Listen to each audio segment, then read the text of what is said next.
JRF के लिए कर सकते हो प्रिपरेशन, या मॉक टेस्ट लिया जाएगा, आपके सिलेबस के बारे में पूछा जाएगा कि भी आपको कितना नॉलेज है वगैरह ये सब कुछ, और फिर आपका एपीआई स्कोर चेक किया जाएगा, जहाँ पे आपकी ग्रेजुएशन के मार्क्स कितने आए थे, आपके पोस्ट ग्रेजुएशन में कितने मार्क्स आए हैं, आपने कुछ रिसर्च पेपर वगैरह को है ना वो पब्लिश करा है क्या, उसके भी आपको मार्क्स मिलते हैं, आपने पीएचडी करी है क्या, तो पीएचडी के 30 नंबर आपको मिलते हैं। तो मैंने एपीआई स्कोर को लेकर एक वीडियो भी बनाई है, वहां पे हर चीज के कितने मार्क्स मिलते हैं, ग्रेजुएशन से लेकर आपकी पूरी पीएचडी तक सबके अलग अलग मार्क्स होते हैं, तो आप उसके अकॉर्डिंग अपना एपीआई स्कोर चेक कर सकते हो। तो जिसका एपीआई अच्छा होता है उसको बेसिकली है ना अपने आप ही अच्छी प्रेफरेंस दी जाती है वहां पे। तो क्या मैम स्टेट वाइज ये मतलब वेरी करता है, या हर स्टेट में सेम एपीआई रूल लागू होता है? सेम तो नहीं है, थोड़ा बहुत वेरी करेगा, ज्यादा नहीं करेगा। जो सेंट्रल यूनिवर्सिटीज होती है और जो आपकी है ना स्टेट यूनिवर्सिटीज होती है, मोस्टली उसमें सेम ही होगा, लेकिन ज्यादा डिफरेंस नहीं होगा। वो तो आपको फिर एक स्पेसिफिक यूनिवर्सिटी का क्या क्राइटेरिया है उसके अकॉर्डिंग देखना होगा। बाकी अगर जनरल बात करूँ तो सबका इतना, तो वो आपको थोड़ा देखना पड़ेगा। अगर आप नेट के लिए कर रहे हो तो उसके लिए आपको कंसेप्चुअल भी करना पड़ेगा, फैक्चुअल भी चीजों को लर्न करना पड़ेगा, और यूपीएससी में आपको थोड़ा उसके अकॉर्डिंग देखना पड़ेगा, पर इतना भी ज्यादा डिफरेंस नहीं है, थोड़ा बहुत है, बहुत ज्यादा डिफरेंस नहीं है ये कहूंगी मैं।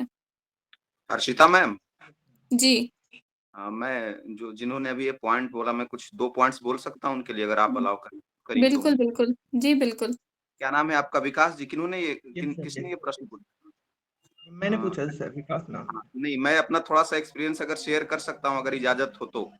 जी बिल्कुल बिल्कुल। बिल्कुल हाँ, जैसे चूँकि मैं 12-13 साल से जॉब में हूँ, 13 साल मेरा हो गया जॉब करते-करते। तो अभी मैं तो कर्नाटका में हूँ, साउथ इंडिया में हूँ। मैं 2-3 साल पहले मैं दिल्ली में था, मुखर्जी नगर में ही 3 साल था, उधर ही पोस्टेड था मैं। तो मैंने 4 अटेम्प्ट यूपीएससी का लिया, ठीक है? उस समय मेरा ऑप्शनल ज्योग्राफी था। तो मैंने 4 अटेम्प्ट में जो मेरा पहला अटेम्प्ट था उसमें मैंने प्रीलिम्स क्वालीफाई किया था, और मेंस में मेरा 17 नंबर से रह गया था, और मैंने हिंदी माध्यम से लिखा था परीक्षा वैसे उस समय। उसके बाद मैंने कंटिन्यू 3 अटेम्प्ट दिए, मेरे प्रीलिम्स भी नहीं हुए तीनों में। लिटरली जो बता रहा हूँ मेरे साथ जो हुआ। और उसके बाद इस बार मेरा रिसेंटली वैसे मैं फिलॉसफी में मेरा इंटरेस्ट रहा है, इस बार रिसेंटली मेरा साइकोलॉजी में इंटरेस्ट जग गया, तो मैंने इग्नू में एडमिशन ले लिया मास्टर्स में। फर्स्ट ईयर अभी मैंने कंप्लीट कर लिया साइकोलॉजी का, अभी जून में सेकंड ईयर का इग्नू में एग्जाम दी। मैंने कभी साइकोलॉजी पढ़ी नहीं ज्यादा, मतलब इग्नू से आपको पता ही है, जॉब में रह के ऊपर से। और न मैंने पेपर 1 पढ़ा, न मैंने पेपर 2 पढ़ा। इस बार का मैं एग्जाम दिया था नेट का, बिना पढ़े हुए, बस यूं ही देख लिया था 4-5 दिन कि हाँ ये पूछता है। सिलेबस एक बार देखा था कि ये पूछा जाता है, और मैं एग्जाम में बैठा था। मेरे 90 मार्क्स आए पेपर 2 में, साइकोलॉजी में 45 क्वेश्चंस मेरे सही हुए, और पेपर 1 में 50 मार्क्स आए, 25 क्वेश्चन सही।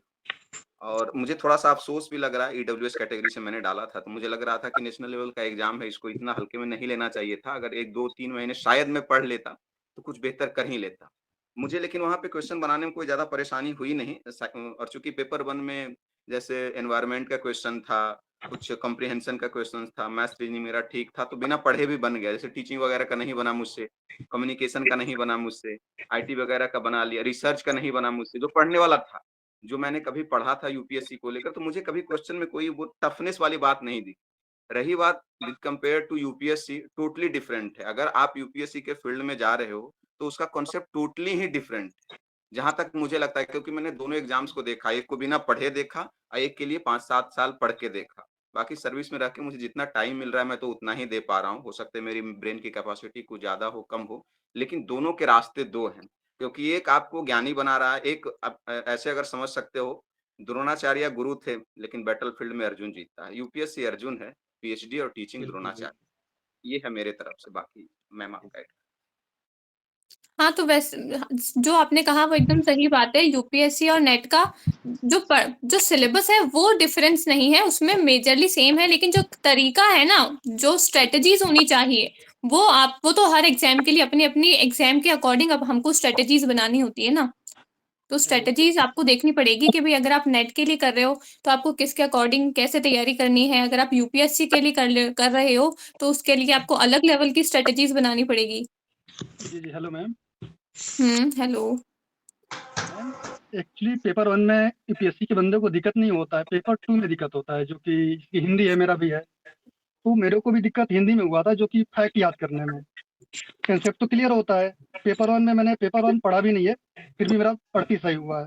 मैंने पेपर 1 दिया था, मतलब एग्जाम दिया था। और हिंदी में जो फैक्ट था तो मेरा मतलब फैक्ट अच्छा तैयार नहीं था, तो उसमें 42 ही सही हुए। मतलब फाइनली नेट मेरा नहीं हुआ, बट मैंने तैयारी भी नहीं किया था, बिना तैयारी का मैंने दिया था, फिर भी मतलब पेपर 1 मेरा सही गया था। 38 टीचिंग और ये कम्युनिकेशन, तो कम्युनिकेशन नॉर्मली हो जाता है, बट टीचिंग और रिसर्च फंस जाता है फाइनली जाकर। हाँ, क्योंकि रिसर्च थोड़ा नया फील्ड आ जाता है ना हमारे लिए, रिसर्च तो हाँ। हमने कभी पढ़ा भी नहीं होता है ना, इसलिए। मेरा रिसर्च में ही ज़्यादा गलती हुआ था, नहीं तो हाँ, तो अदरवाइज रिसर्च तैयारी की हो तो मुझे लगता है 45 कर दिए होते पेपर में। हाँ, बिल्कुल तैयारी तो चाहिए ही पेपर 1, पेपर 2 दोनों के लिए। सर मैम मैं जून 2024 का मैम तैयारी करना चाह रहे हैं मैम अभी नेट के लिए? नेट के लिए जी। तो आपने अभी दिसंबर का एग्ज़ाम दिया था? दिया था एग्ज़ाम? जी मैम दिए थे मैम। अच्छा। हाँ, तो अब आपने एक बार एग्ज़ाम दे दिया है तो आई होप कि आपको पैटर्न तो पता चल ही गया होगा कि किस तरीके से क्वेश्चन्स फ्रेम होते हैं, पेपर 1 का क्या पैटर्न है, पेपर 2 का क्या पैटर्न है। और आपने जी अगर मैम। तैयारी भी अगर अच्छे से करी होगी 4-5 महीने, तो आपको सिलेबस भी आपने थोड़ा बहुत तो कवर कर ही लिया होगा। जी मैम कवर किए थे मैम, लेकिन हम सोचे फिर से एक बार जून 2024 का मैम दिए। हाँ, तो अब आपको अब एटलीस्ट इतना तो पता चल गया कि भई क्या सिलेबस है और मैंने किस तरीके से पढ़ाई करी थी, कहाँ पे मैंने गलतियाँ करी है गया है कि भई मैंने 2 चैप्टर पेपर 1 में नहीं करे या फिर 1 चैप्टर पेपर 2 में रह गया था। तो जो नहीं करा है उसको करने के लिए फ़ोकस करो और जहाँ पे गलतियाँ करी वो तो आपको पता चल ही गया होगा पेपर देख के कि कौन से चैप्टर के सारे ही क्वेश्चन मेरे गलत हुए हैं या फिर कौन से जो क्वेश्चन है वो मेरे बहुत अच्छे हुए हैं। तो यानी कि वो चैप्टर तो मेरा एकदम परफेक्ट है। तो अब जो आपको पता चल गया है आपकी वीकनेस क्या है, उसको और ज़्यादा परफेक्ट बनाओ और जो चीज़ें आपने छोड़ दी थी, उस पे ज़्यादा फ़ोकस करो। अभी तो टाइम है, 5-6 महीने हैं हमारे पास में जून के एग्ज़ाम के लिए। जी मैम जी। हुँ। मैम एक और चीज़ है, आप जो पेपर 1 के लिए लेक्चर डाली हैं, तो हुँ। मैं तो पूरा दूसरा टॉपिक यूनिट 2 तो रिसर्च वाला अभी देखा नहीं क्योंकि मेरे पास उतना टाइम मिल नहीं पाया था। लेकिन 13 लेक्चर शायद डाली है ना यूनिट 1 के लिए। 9 हुँ। देखा है उसमें, 9 मैंने कंप्लीट किया है। हुँ। तो मतलब मैं यहाँ पे बड़े अच्छे शब्द तो नहीं बोल रहा, लेकिन सचमुच में काफ़ी अच्छा किया है आपने, बहुत बेहतर किया है, उसमें कोई दो राय नहीं है। लेकिन मुझे एक थोड़ी-सी कमी दिख रही है मेरे हिसाब से। आपने हुँ। पता नहीं कब उस लेक्चर को रिकॉर्ड किया है, शायद गर्मियों में किया होगा आपने। But hmm. मैम ना अगर आप हर टॉपिक के बाद ना 2, 4, 5 क्वेश्चन्स भी अगर प्रैक्टिस सेम टाइम करवा देती ना, सेम टाइम, आपका प्लान होगा कि बाद में कराएँगे, एंड में कराएँगे, तो वो चीज़ें ना ज़्यादा फँसती है दिमाग में। मतलब क्योंकि हम जितना पढ़ते हैं, वो तो लगता है उस समय कि हाँ, सारा याद हो रहा है, नोट्स भी बना लेते हैं, ठीक है। लेकिन एक बार उसी समय गो थ्रू कर लेते हैं ना हम, प्रीवियस ईयर्स के क्वेश्चन पेपर होते हैं, उसमें ढूँढते हैं कि ओके यूनिट 1 का कौन-कौन सा क्वेश्चन पेपर है, अगर उसे कौन-कौन से क्वेश्चन्स आए हैं यूनिट 1 से तो ठीक होती है। लेकिन अगर आप अगले जितने भी वीडियोज़ हैं ना मैम, अगर हो सकता है, पॉसिबल है, तो 5-10 क्वेश्चन जैसे आपने एक वीडियो कंप्लीट कर लिया, उससे रिलेटेड 3-4 क्वेश्चन ही डाल दो, ज़्यादा मत डालो। तो अगर आपने यूनिट 1 के लिए 13 वीडियो बनाए हैं तो 40-45 क्वेश्चंस ही होंगे मैक्सिमम, लेकिन उतना ही होगा जिसमें कि हमारे दिमाग में वो चीज़ें ज़्यादा याद रह सकती है। तो अगर वो कुछ पॉसिबल हो वीडियोज़ में तो है, कुछ वीडियोज़ में है, बाद में मैं मैंने अभी जब आगे टॉपिक गया नहीं, करवाया है। एक में है शायद, जितना मैंने देखा उसमें से एक में मुझे दिखा है।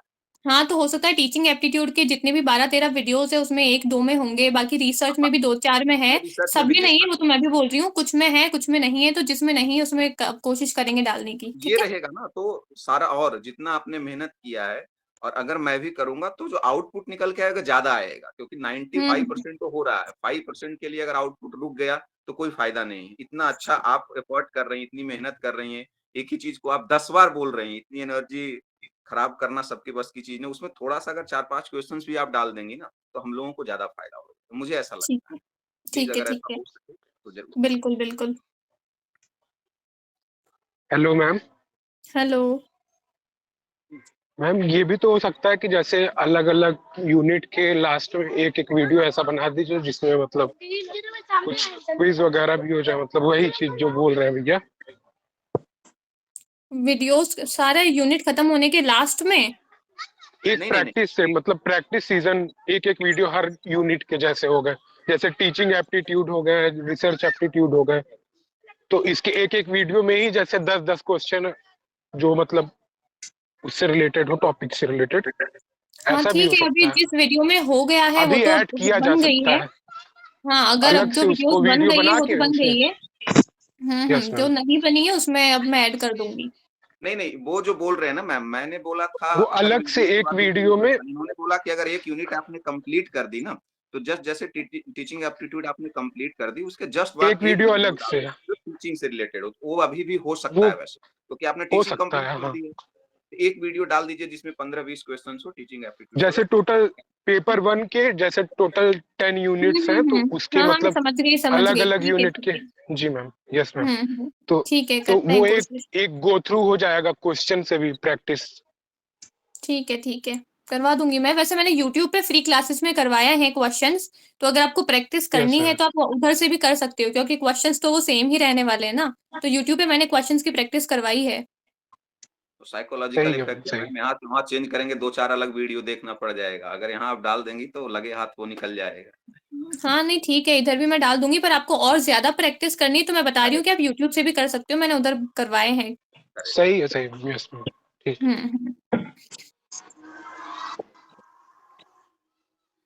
और किसी की कोई क्वेरी, कोई सजेशन बता दो, मुझे भी पता चले ना फिर क्या। अच्छा, मुझे अब ये सब भी करना है।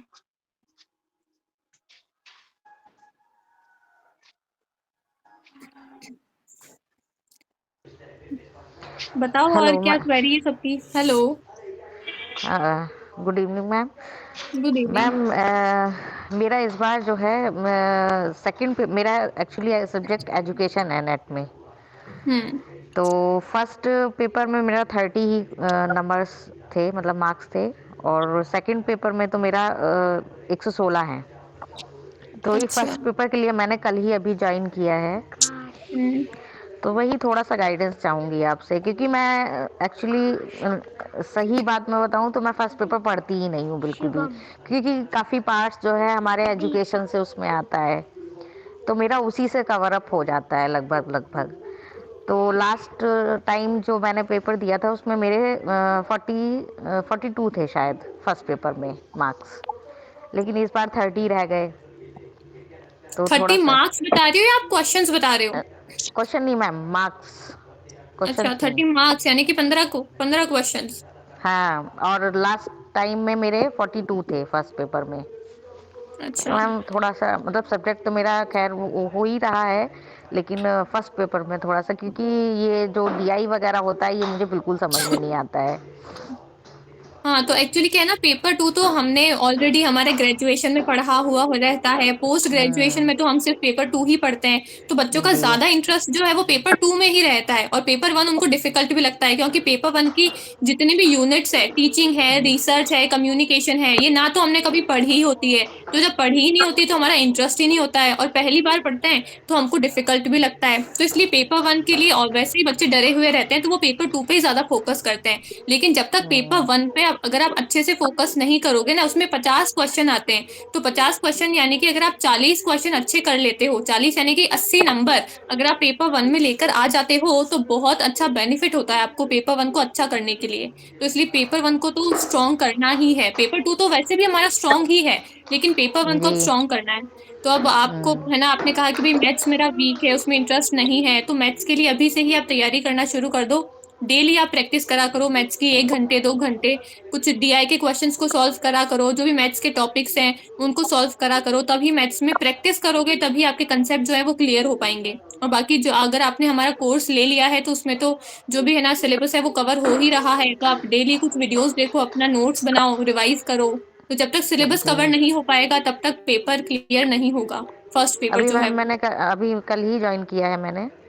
हाँ, तो तो आप धीरे धीरे कर लेना। अभी टीचिंग एप्टीट्यूड की क्लासेस अपलोड हो चुकी है, रिसर्च की भी हो चुकी है, तो आप धीरे धीरे जी। कर लेना। लेकिन सबसे पहले अपना सिलेबस कंप्लीट करो पेपर 1 का, और फिर उसके बाद में रिवीजन करो। सिलेबस के साथ साथ रिवीजन भी करते रहो, कि भाई अपना स्ट्रेटेजी सेट कर लो कि हर 7 दिन में, यानी कि एवरी संडे मुझे है ना, जो भी मैंने पढ़ा है अब है ना, मंडे टू सैटरडे उसको मुझे रिवाइज करना है। क्योंकि जब तक रिवाइज नहीं करोगे तब तक पढ़ा हुआ आपके दिमाग में नहीं रहेगा, और जितना भी पढ़ा हुआ है वो दिमाग में ही नहीं रहेगा, तो फिर हम एग्जाम में कैसे अप्लाई अप्लाई कर पाएंगे। तो फिर तो सब कुछ पढ़ा हुआ, सब कुछ आगे पाठ पीछे सपाट, सारा टाइम वेस्ट हो जाएगा फिर तो जो भी जी। पढ़ते जाओगे साथ ही साथ उसका रिविजन भी इम्पोर्टेंट है। तो सिलेबस कंप्लीट करो, रिविजन करो और अपनी स्ट्रेटेजी बना लो कि भाई इतने अप्रैल तक मुझे अपना सिलेबस कवर करना है पेपर 1 का। और फिर उसके बाद में प्रीवियस ईयर के क्वेश्चंस पे है ना प्रैक्टिस करो, ताकि आपको आइडिया भी हो जाएगा कि किस तरीके से आपके एग्जाम में क्वेश्चंस आते हैं, आपसे कितने सॉल्व हो रहे हैं। ये सब कुछ करो तो फिर पेपर 1 भी आपका स्ट्रांग हो जाएगा। जी जी, थैंक यू मैम। मैम जो ऑप्शनल है हिंदी लिटरेचर का, उसके जो नोट्स हैं वो एग्जैक्ट सिमिलर ही हैं, उसमें कोई एक दो वर्ड्स मिसिंग है या फिर कोई थोड़ी बहुत ही है।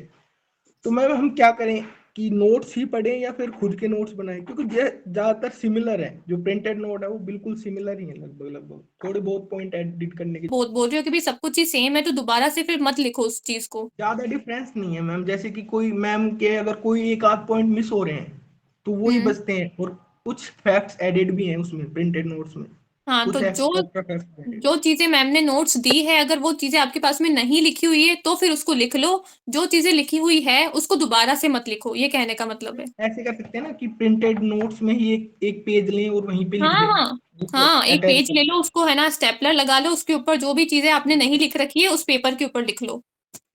Thank you ma'am. ये हम्म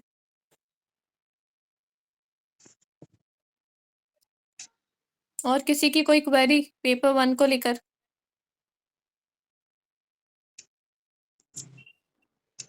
नमस्ते ma'am, good evening. Good evening. Ma'am मेरा नाम ज्ञानेश कुमार है और मैं एमए फर्स्ट सेमेस्टर का छात्र हूँ, हिंदी माध्यम का विद्यार्थी हूँ। और अच्छा। मैंने इसको ज्वाइन किया है, हिंदी नारी चैनल को, और हम्म मैंने कोर्स भी किया है ये वाला। तो एक्चुअली क्या है, मेरे लिए ये फील्ड एकदम अलग ही है। एक्चुअली क्या है मैम, मैं जॉब करता हूँ एक थर्मल पावर प्लांट में एज इंजीनियर वर्क कर रहा हूँ। और उसके बाद मेरा रुझान हुआ तो मैंने बीए किया, और उसके बाद मैंने अभी एमए में एडमिशन लिया। एग्जाम चल रहे हैं मेरे फर्स्ट सेमेस्टर के। तो मुझे इतना तो आइडिया नहीं है, लेकिन कोशिश कर रहा हूँ कि नेट तो एटलीस्ट निकालूं मैं इस बार। तो आपका मार्गदर्शन मुझे चाहिए होगा, ताकि मैं, और आपकी क्लासेस मैम देखा मैंने बहुत सारी क्लासेस आ गई हैं, तो ड्यूटी के बाद इतना टाइम भी नहीं मिल पाता है कि, लेकिन जितना होता है मैं निकालता हूँ। अभी मैंने हिंदी की जो क्लासेस हैं उनको ही देखा है, मैंने आपकी क्लास को नहीं देखा मैम अभी। हाँ, तो मैसेज ठीक तो है, मैंने आपको जब जैसा टाइम मिले ना, इसीलिए हमने रिकॉर्डेड क्लासेस रखी है, ताकि भाई कुछ बच्चे जॉब करते हैं, कुछ हाउसवाइफ है, घर का काम करती है, टाइम नहीं मिलता है। जब भी आप फ्री हो तब वीडियोस देखना, लेकिन अपना सिलेबस टाइम पे कंप्लीट कर लेना। जी मैम। हाँ, और पेपर 1 और पेपर 2 अपना सिलेबस कंप्लीट करो। और आपने कहा कि एटलीस्ट नेट हो जाए, नेट नहीं जेआरएफ भी होगा। सबसे पहले आपको अपना सिलेबस कंप्लीट करना होगा पेपर 1 और पेपर 2 का। सिलेबस के लिए अपनी स्ट्रेटेजी बना लो, टाइम सेट कर लो कि भाई इतने टाइम तक मुझे अपना सिलेबस जो है वो कंप्लीट करना ही है। क्योंकि टाइम सेट नहीं करोगे ना तब तक फिर नहीं हो पाएगा। तो टाइम सेट कर लो कि यहाँ इतने टाइम तक मुझे अपना सिलेबस जो है वो कंप्लीट करना है। और फिर उसके बाद में अपनी धीरे-धीरे सिलेबस को कंप्लीट करो, जो भी क्लासेस मिली है उन क्लासेस को कंप्लीट करो। उसके बाद में फिर जितने भी प्रीवियस ईयर के क्वेश्चंस हैं, 5 साल के प्रीवियस ईयर के पेपर्स को सॉल्व करो, पेपर 1 के लिए भी और पेपर 2 के लिए भी। अपने खुद के नोट्स बनाओ, वीडियोस को देखकर प्रैक्टिस करो, प्रीवियस ईयर के क्वेश्चंस को सॉल्व करो, तो आपके अंदर ऑटोमेटिक ही कॉन्फिडेंस आ जाएगा पेपर 1 के लिए भी और पेपर 2 के लिए भी। जी मैम। मैम एक बात और कहना चाहूंगा कि एक्चुअली पेपर 1 के लिए मैंने पहले एक बार केवीएस मदान की बुक खरीदी थी, लेकिन उनकी मतलब भाषा बहुत ही क्लिष्ट है, तो मतलब समझने में, कई चीजों को, टर्मिनोलॉजी को समझने में दिक्कत होती है। तो मैम कोई अच्छी सी बुक सजेस्ट कर सकते हैं आप, जिससे कि मतलब मुझे चीजों को आसानी हो समझ पाने में। अगर आपने हमारे कोर्सेज को ज्वाइन किया है पेपर 1 वाले को, तो उसमें मैं साथ ही साथ आपको नोट्स भी दे रही हूँ, है ना? तो अगर आप मेरी मानो तो आप बुक को रेफर ही मत करो, उस नोट्स को देख लो। नोट्स को देखने के बाद में अगर आपको लगता है कि भाई मुझे अभी और डीप में पढ़ना है चीज़ों को, तो फिर जो आप बता रहे हो कि आपने केवीएस मदान की बुक ली है, फिर आप उसको पढ़ोगे ना तो आपको समझ में आ जाएगी। लेकिन शुरू में ही अगर आप किताब से शुरू करोगे ना, तो नहीं समझ में आएगा, क्योंकि पहली बार जो भी किताब पढ़ता है वो सेम ही बात बोलता है कि बहुत डिफिकल्ट लैंग्वेज है, कुछ भी समझ नहीं आ रहा है, हम कौन-सी किताब को यूज़ करें। तो पहली बार चाहे आप केवीएस मदान ले लो, चाहे आप अरिहंत की बुक्स ले लो, बहुत सारी मार्केट में बुक्स आती है। पहली बार कोई भी बुक लोगे आपको डिफिकल्ट ही लगेगी, क्योंकि बुक की लैंग्वेज जो है वो ऑब्वियसली डिफिकल्ट ही होती है। मैंने जो नोट्स दिए हैं, उसमें भी मैंने बहुत ईज़ी लैंग्वेज में उनको बना के दिया है ताकि स्टूडेंट्स को समझ में आ जाए। किया है उसको, तो मुझे लगता है मेरे लिए वही एनफ होगा। मैं देखता हूँ, मैं उसको वीडियो को हाँ, देखता हूँ पहले मैं। वीडियोज़ देख लो, नोट्स देख लो, फिर भी आपको लगता है कि नहीं हो रहा है, कुछ मुझे और डीप में पढ़ने की ज़रूरत है, तब आप है ना केवीएस मदान की ले सकते हो या फिर आप है ना अरिहंत की बुक्स ले सकते हो। फिर आप उसके बाद में आप बुक्स को रेफ़र कर सकते हो। Okay ma'am, okay ma'am. हुँ। और किसी के कुछ डाउट?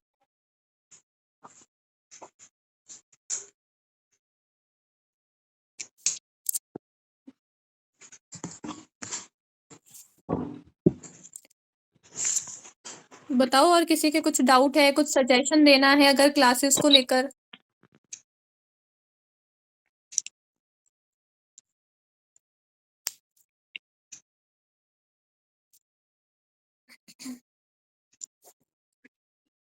विकास, शिवानी, युग, मनीष, मीना, कुछ पूछना है किसी को तो पूछ लो देन। मैम यूजीसी का सिलेबस पैटर्न कुछ चेंज होने वाली है क्या? सिलेबस में हाँ, न्यूज़ तो आई हुई है कि सिलेबस जो है वो चेंज होगा, लेकिन अब कब चेंज होगा या फिर कितना चेंज होगा उसके बारे में अभी कुछ इन्फॉर्मेशन नहीं है, लेकिन कहा तो यही गया है कि सिलेबस में चेंजेस होंगे। लेकिन अगर होंगे भी तो ज़्यादा चेंजेस नहीं होंगे, जो आपके जो चैप्टर्स दिए हुए हैं वो तो वैसे ही रहने वाले हैं। उन चैप्टर्स के अंदर कुछ टॉपिक्स के अंदर चेंजेस हो सकते हैं। तो अब ये सोचो कि भई सिलेबस में चेंज होगा तब हम पढ़ाई करेंगे, तो उसके लिए बैठे मत रहना, अभी से ही जो सिलेबस है उसको पढ़ना तो शुरू कर दो। आगे बढ़ते जा रहे हैं ना, हुँ। वैसे एक दिक्कत आ रही है कि कंटेंट तो सेम होता है लगभग लगभग, हुँ, लेकिन जो क्वेश्चंस की लैंग्वेज है ना और डिफिकल्टी लेवल वो हुँ, इंक्रीज होता जा रहा है, बढ़ता जा रहा है। तो मैम वो लैंग्वेज को कैसे पकड़े अपन क्वेश्चन बनाने के लिए? जैसे प्रीवियस ईयर क्वेश्चन बन जाते हैं नोट्स से हुँ। या फिर सम रेफरेंस बुक से, लेकिन जो आगे लैंग्वेजेस आ रही हैं वो डिफिकल्टी बना रही हैं। तो अगर आपके कंसेप्ट क्लियर है ना, तो चाहे कान इधर से पकड़ लो, चाहे उधर से पकड़ लो, आपको समझ में आ ही जाएगा। अगर कंसेप्ट ही क्लियर नहीं है, तब तो चाहे ईज़ी से ईज़ी लैंग्वेज दे दो, चाहे टफ से टफ लैंग्वेज दे दो, नहीं ही समझ में आएगा। तो जो बेसिक कंसेप्ट है, उसको क्लियर करना पड़ेगा।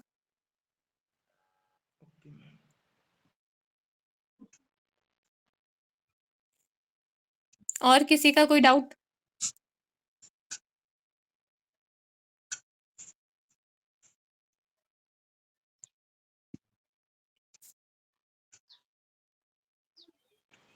मैम ये जैसे आप बता रही थी एकेडमिक का मतलब जब 30 नंबर मिल जाता है पीएचडी वालों को, हुँ। तो क्या इससे मतलब बहुत ज़्यादा इम्पैक्ट पड़ता है मेरिट वगैरह पे?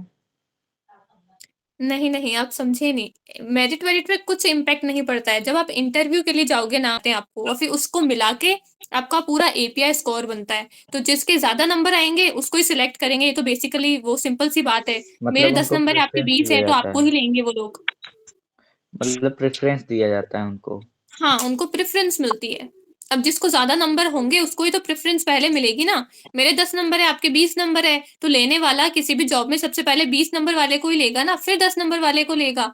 तो अब जिसने पीएचडी कर रखी है उसको ऑटोमैटिक ही पीएचडी में वहाँ पे लिखा हुआ है एपीआई स्कोर में कि भई किस चीज़ के आपको कितने नंबर मिलेंगे। तो वहाँ पे लिखा हुआ है कि जिसने पीएचडी कर रखी है उसको 30 नंबर मिलेंगे और जिसने एमफिल कर रखी है उसको 10 नंबर 15 ऐसे करके कुछ दिया हुआ है। तो जिसने पीएचडी कर रखी है उसको ऑटोमैटिक ही 30 नंबर वहाँ पे मिल जाते हैं एपीआई स्कोर में। तो वो 30 नंबर ऑटोमैटिक ही आगे चला जाता है। अच्छा मैम जैसे मतलब किसी ने मान लीजिए पीएचडी नहीं कर रखी है और मतलब एग्ज़ाम में ऑब्जेक्टिव में उसकी ज़्यादा न मार्क्स आ गए हैं किसी पीएचडी वाले बंदे से, हुँ। तो क्या मतलब फिर उसका आगे क्या मतलब? हाँ, वो मैं समझ रही हूँ आप क्या बोल रहे हो कि भई फिर उसको लिया जाएगा या फिर पीएचडी वाले को लिया जाएगा। हाँ, अब वो तो मैंने यस बोला मैम। ना कि वो तो नंबर के बेसिस पे, अगर आप जिस भी यूनिवर्सिटी में जा रहे हो, अगर वो देखेंगे कि भई नहीं हमको तो नंबर के बेसिस पे लेना है, तो वो नंबर जी। में जिसके ज़्यादा नंबर हैं एपीआई स्कोर में, उसको लेंगे। अगर उनको लगता है कि भई नहीं ठीक है पीएचडी नहीं करी है, लेकिन पेपर में इसने अच्छा परफ़ॉर्म किया है या फिर इंटरव्यू में भी इसने अच्छा परफ़ॉर्म किया है, अपने सब्जेक्ट की भी इसको बहुत अच्छी पकड़ है, तो वो उसको भी ले सकते हैं। अब वो तो यूनिवर्सिटी के ऊपर डिपेंड करता है। अच्छा। और वैसे अगर आप पीएचडी की बात करो तो असिस्टेंट प्रोफेसर से फिर आप एसोसिएट प्रोफेसर बनोगे, तो जो भी आपका है ना प्रमोशन होता है, तो प्रमोशन के लिए आपको पीएचडी की ज़रूरत होती ही है, कि अगर आपको प्रमोशन लेना है तो आपको पीएचडी फिर करनी ही पड़ेगी। मतलब मैं ये सोच रहा था कि जैसे मतलब अगर जेआरएफ के लिए मैं जाता भी हूँ तो मतलब बहुत लंबा टाइम नहीं हो जाएगा 4-5 साल पीएचडी में करने में। वो तो होगा तो ही, पीएचडी बहुत टाइम लेती है, बहुत एनर्जी लेती है, यस छोटा-मोटा मैम। टास्क थोड़ी ना है पीएचडी। हाँ, इसमें सब इतना रिसर्च वगैरह रहता है, यहाँ भाग दौड़ भी रहती है शायद बहुत, मतलब। हाँ, मैम बहुत एमफिल दिमाग के लगता है नंबर उसमें तो। एमफिल के नंबर थोड़ी ना जुड़ते होंगे अब इंटरव्यू में। नहीं जुड़ते हैं ना, जुड़ते हैं, जिसने करी जुड़ते हुई हैं। है, तो उसकी अच्छा। मेहनत वेस्ट थोड़ी ना जाने देंगे। मैम ये एमफिल क्या होता है? मैंने बहुत सुन रखा है। जैसे पीएचडी होता है ना, तो पीएचडी से पहले एमफिल का कोर्स होता था, अब तो उसको डिसकंटिन्यू कर दिया है एनईपी 2020 के अकॉर्डिंग, लेकिन पहले एमफिल होता था, उसमें भी आई थिंक ऐसा ही कुछ कोर्स होता था वो भी। तो मतलब उसके कुछ कम नंबर है, पीएचडी के ज़्यादा नंबर है। एमफिल जिसने कर रखी है उसकी डिग्री मतलब अब खत्म? नहीं, उसकी डिग्री खत्म नहीं हुई है, उसकी डिग्री तो रहेगी उसके पास में, अब आप एमफिल नहीं कर सकते हो।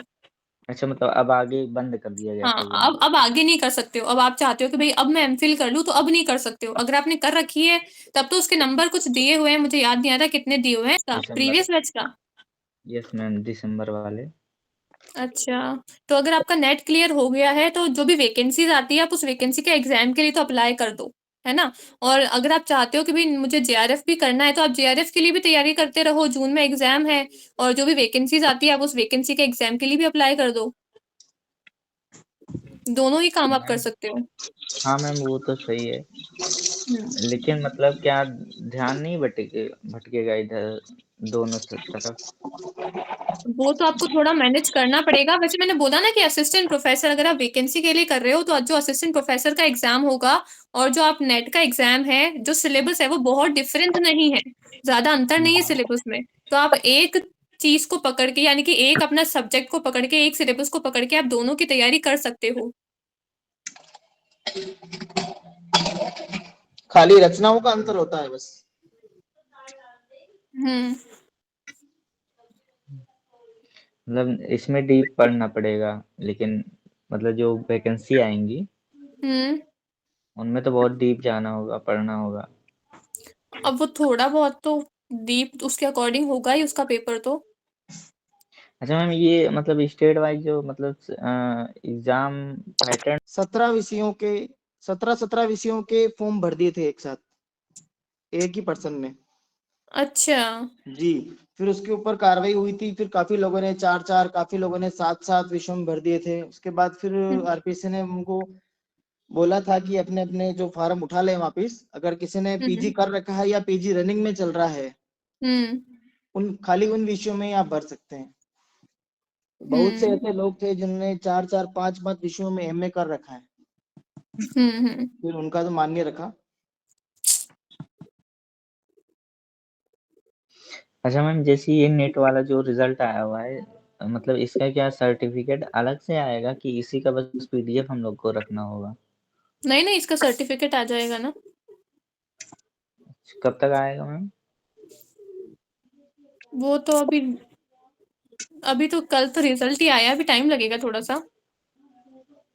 मतलब और पेपर 1 के लिए या पेपर 2 के लिए? पेपर अच्छा, शिवम ने दोनों में ले रखा है, और युग ने? अभी पेपर 1 में है। पेपर 1, अच्छा। सबको क्लासेस समझ में आ रही है मेरी पेपर 1 की? तभी तो मैंने आपको बोला था मैम, जो-जो चीज़ें देखा समझ में आई उसके बाद ही तो बोला कि क्वेश्चन डाल देना थोड़ा-सा। नहीं, बाकी बच्चों से पूछ रही हूँ, बाकी जिन्होंने भी मेरी क्लासेस देखी है, उनको समझ में आ रही है मेरी क्लासेस? कुछ इश्यू तो नहीं है क्लासेस में? समझाने में कुछ दिक्कत आ रही हो कि मैम आप इस तरीके से समझाओ?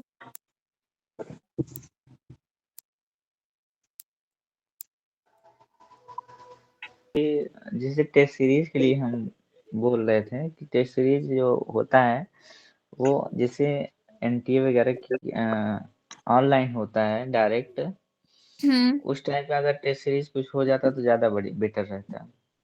हाँ, अगर आप पेड कोर्स में हो, तो जो आपका सिलेबस कंप्लीट हो जाएगा ना, उसके बाद में आपको टेस्ट भी मिलेंगे। तो आपकी प्रैक्टिस भी करवाई जाएगी उसमें। हाँ, तो उसकी टेंशन मत लो, वो आपको सिलेबस कंप्लीट हो जाएगा एक बार, उसके बाद में लेंगे। क्योंकि अभी अगर सिलेबस ही कंप्लीट नहीं होगा और मैं आपसे टेस्ट ले लूँ, तो आपको जब सिलेबस ही कंप्लीट नहीं है, तो फिर आप टेस्ट कैसे दे पाओगे, है ना? तो इसलिए सबसे पहले सिलेबस कंप्लीट कर लेंगे और फिर उसके बाद में आपका टेस्ट भी आपको दिया जाएगा। सेक्शनल टेस्ट हर एक चैप्टर वाइज भी टेस्ट दूँगी मैं आपको, और आपको है ना टोटल जितने भी 10 चैप्टर है सबका मिला के भी एक साथ में टेस्ट भी होंगे, ठीक है? जी।